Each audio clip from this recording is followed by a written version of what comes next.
Salut la gang, ici Mélanie Ménard en direct du Festival Sucré Salé. Mélissa du Bad Crew avec Carl de Speakeasy. Comment ça va, Carl? Ça va super bien, toi? Ça va super, merci. Alright. C'est pas votre première fois au festival. C'est notre première votre fois première au festival. Ouais, exact. Première fois. Puis c'est un gros été là, pour vous autres, là, M4C, Festival. Ouais. Ouais. D'autres festivals? Y a-tu d'autres festivals en solo? Oui, avec The Speakeasy. Est-ce qu'il y en a d'autres? Il y en a un à la fin de l'année, en décembre, qui n'a pas été encore annoncé. Mais probablement que l'annonce va avoir lieu sous peu. Fait que on s'en tient à ça pour l'instant. OK. En termes de festival. OK. Speakeasy. Puis l'annonce, ça va arriver quand, mettons? Je sais pas. Mon petit doigt me dit que ça va avoir lieu probablement la semaine prochaine. OK, on sait bientôt, là. Très bientôt. OK. Vous venez de sortir du stock. Êtes-vous déjà en train de travailler sur du nouveau encore? Vous êtes quand même assez proactif de ce que je sais, là. On essaie d'être prolifique le plus possible. On vient de sortir un single. On enligne un EP cette année, idéalement. Peut-être début d'année prochaine. Mais on a beaucoup de matériel qui est déjà composé. OK. Ouais, j'ai beaucoup de plans dans ma tête. Genre un nouveau EP. J'ai commencé à écrire de la muse en français. Ce que j'ai jamais fait avant. Donc, peut-être un petit quelque chose à ce niveau-là, puis peut-être même un album acoustique de Speakeasy. J'ai trop d'idées. Mais c'est ça, 2027, ça va être notre 10e anniversaire. Il y a quelque chose qui va se passer. Il y a quelque chose qui s'en vient, ouais. là. OK, Ouais. nice. OK. J'ai une question que quelqu'un m'a dit de te poser. À quel point 311 a été une influence pour toi dans ta carrière? Est-ce que je peux faire passe, genre, comme, ou utiliser mon appel à cette personne que je connais très bien? 311. Hi! Ça me fait comme tilter quand on prononce ces trois chiffres-là d'affilée. Je niaise beaucoup, là, je sais de qui tu parles, puis c'est un peu un running gag. Je déteste au plus haut point 311. Ouais. C'est donc pour ça qu'il me demandait... Il n'y a pas d'influence, c'est zéro, c'est flat, c'est niet. Ben c'est très pop, c'est pas votre genre, c'est pas... C'est personnel.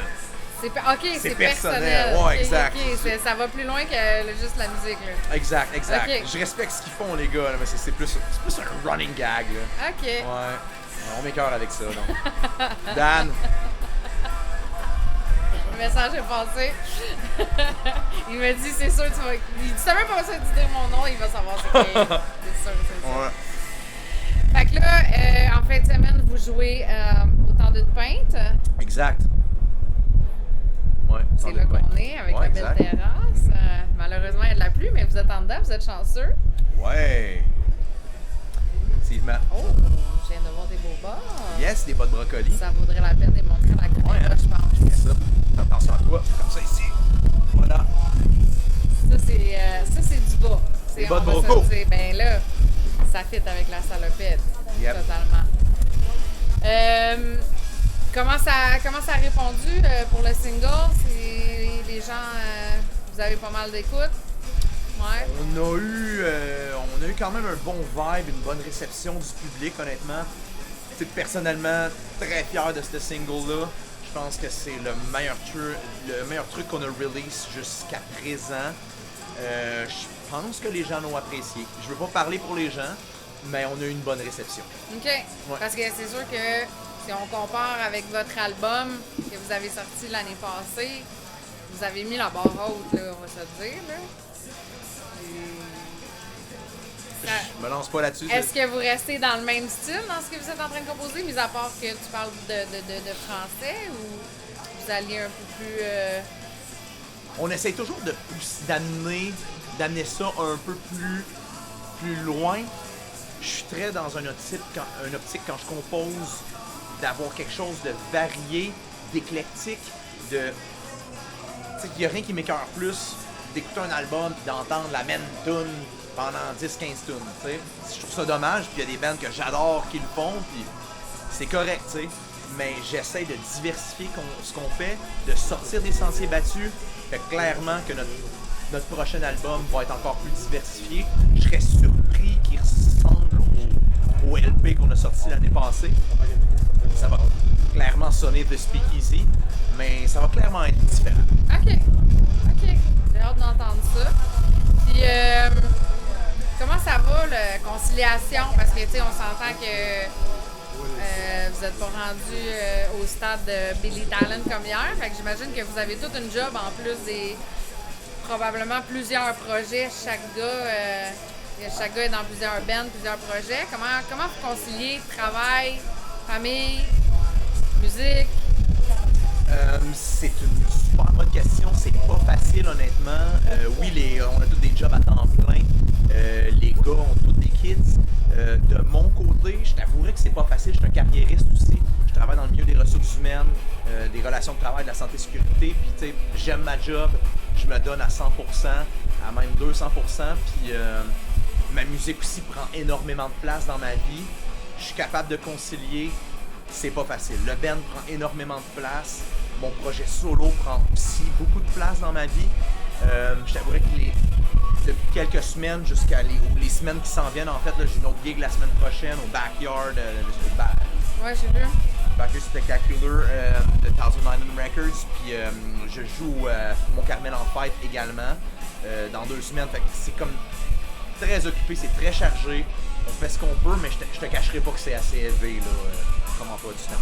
De setter une pratique avec l'horaire de tout le monde, ça doit pas être évident, les gigs non plus, là, effectivement.